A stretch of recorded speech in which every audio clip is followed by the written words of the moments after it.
ડભોઈ તાલુકાના ગોપાલપુરા ગામે બોલેરો અને બાઇક વચ્ચે અકસ્માત થતા બાઇક સવાર 3 જણાના મૃત્યુ નિપજ્યા હતા। ડભોઈ તાલુકાના ગોપાલપુરા ગામ નજીક ડભોઈ બોડેલી માર્ગ ઉપર આજે સવારે ભીષણ માર્ગ અકસ્માત સર્જાયો હતો। બોલેરો પિકઅપ અને બાઇક વચ્ચે થયેલી ટક્કરની તીવ્રતા એટલી ગંભીર હતી કે બાઇક પર સવાર ત્રણેય યુવાનોનું ઘટના સ્થળે દુઃખદ મૃત્યુ નિપજ્યું હતું। પ્રાથમિક માહિતી મુજબ ત્રણેય યુવાનો તેમના મિત્રના લગ્ન પ્રસંગે કવાડ ગયા હતા અને પરત ફરી રહ્યા હતા ત્યારે આ દુર્ઘટના બની હતી।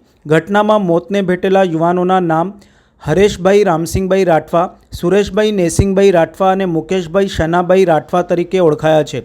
ત્રણ પૈકી મુકેશભાઈ શનાભાઈ રાઠવા વડોદરાના કપુરાઈ પોલીસ સ્ટેશનમાં પોલીસ કોન્સ્ટેબલ તરીકે ફરજ બજાવતા હતા। તાજેતરમાં તેમણે ફરજ ઉપર હાજરી આપી હતી અને આ દુર્ઘટનાએ પોલીસ વિભાગમાં પણ શોકની લાગણી ફેલાવી છે।